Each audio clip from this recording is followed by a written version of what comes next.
Who has not seen in imagination, when looking into the sunset sky, the gardens of the Hesperides, and the foundation of all those fables? Columbus felt the westward tendency more strongly than any before. He obeyed it, and found a new world for Castile and Leon. The herd of men in those days scented fresh pastures from afar. And now the sun had stretched out all the hills, and now was dropped into the western bay. And last he rose, and twitched his mantle blue, tomorrow to fresh woods and pastures new.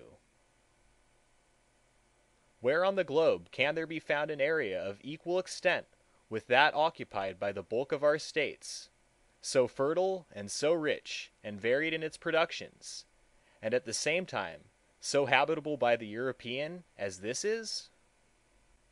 Michaux, who knew but part of them, says that the species of large trees are much more numerous in North America than in Europe. In the United States there are more than 140 species that exceed 30 feet in height. In France there are but 30 that attain this size. Later botanists more than confirm his observations.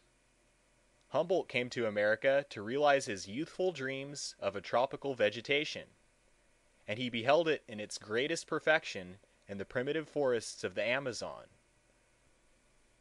the most gigantic wilderness on the earth, which he has so eloquently described. The geographer Guyot, himself a European, goes farther than I am ready to follow him, yet not, when he says, as the plant is made for the animal, as the vegetable world is made for the animal world, America is made for the man of the Old World. The man of the Old World sets out upon his way. Leaving the highlands of Asia, he descends from station to station towards Europe. Each of his steps is marked by a new civilization superior to the preceding, by a greater power of development. Arrived at the Atlantic, he pauses on the shore of this unknown ocean, the bounds of which he knows not, and turns upon his footprints for an instant. When he has exhausted the rich soil of Europe and reinvigorated himself, then recommences his adventurous career westward as in the earliest ages. So far, Guyot. From this western impulse coming in contact with the barrier of the Atlantic sprang the commerce and enterprise of modern times. The younger Michaux, in his Travels West of the Alleghenies in 1802, says that the common inquiry in the newly settled West was, "From what part of the world have you come?" As if these vast and fertile regions would naturally be the place of meeting and common country of all the inhabitants of the globe. To use an obsolete Latin word, I might say, ex oriente lux, ex occidente frux. From the east, light; from the west, fruit. Sir Francis Head, an English traveller and a Governor-General of Canada, tells us that, in both the northern and southern hemispheres of the New World, Nature has not only outlined her works on a larger scale, but has painted the whole picture with brighter and more costly colors than she used in delineating and in beautifying the Old World.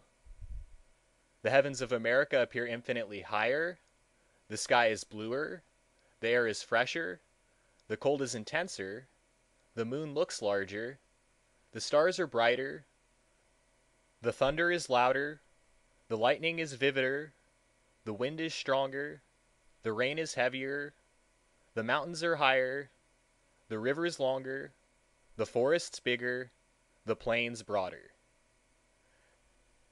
This statement will do at least to set against Buffon's account of this part of the world and its productions. Linnaeus said long ago, "Nesico quae facias laeta glabra plantis Americanis." I know not what there is of joyous and smooth in the aspect of American plants. And I think that in this country there are no, or at most very few, Africanae bestiae, African beasts, as the Romans called them, and that in this respect also it is peculiarly fitted for the habitation of man.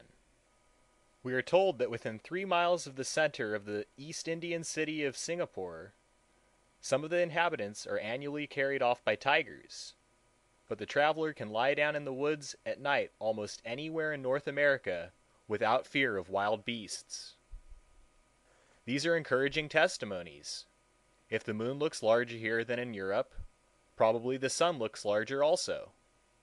If the heavens of America appear infinitely higher, and the stars brighter, I trust that these facts are symbolical of the height to which the philosophy and poetry and religion of her inhabitants may one day soar.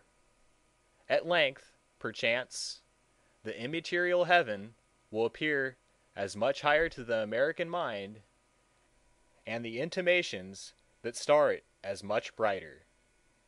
For I believe that climate does thus react on a man, as there is something in the mountain air that feeds the spirit and inspires.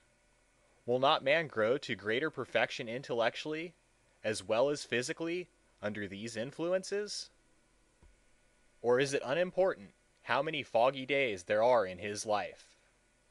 I trust that we shall be more imaginative, that our thoughts will be clearer, fresher, and more ethereal, as our sky, our understanding more comprehensive and broader, like our plains, our intellect generally on a grander scale, like our thunder and lightning, our rivers and mountains and forests.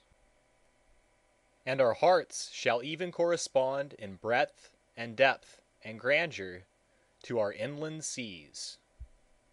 Perchance there will appear to the traveler something, he knows not what, of Leta and glabra, of joyous and serene, in our very faces.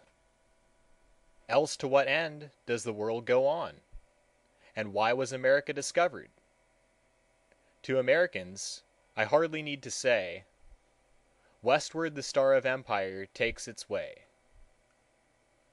As a true patriot, I should be ashamed to think that Adam in paradise was more favorably situated on the whole than the backwoodsman in this country. Our sympathies in Massachusetts are not confined to New England. Though we may be estranged from the South, we sympathize with the West. There is the home of the younger sons, as among the Scandinavians, they took to the sea for their inheritance. It is too late to be studying Hebrew. It is more important to understand even the slang of today. Some months ago, I went to see a panorama of the Rhine. It was like a dream of the Middle Ages. I floated down its historic stream in something more than imagination, under bridges built by the Romans, and repaired by later heroes, past cities and castles whose very names were music to my ears, and each of which was the subject of a legend. There were Ehrenbreitstein and Rolandseck and Koblenz, which I knew only in history. They were ruins that interested me chiefly. There seemed to come up from its waters and its vine-clad hills and valleys a hushed music as of crusaders departing for the Holy Land. I floated along under the spell of enchantment, as if I had been transported to an heroic age, and breathed an atmosphere of chivalry. Soon after, I went to see a panorama of the Mississippi, and as I worked my way up the river in the light of today, and saw the steamboats wooding up, counted the rising cities, gazed on the fresh ruins of Nauvoo, beheld the Indians moving west across the stream, and, as before, I had looked up the Moselle, now looked up the Ohio and the Missouri, and heard the legends of Dubuque and of Winona's Cliff, still thinking more of the future than of the past.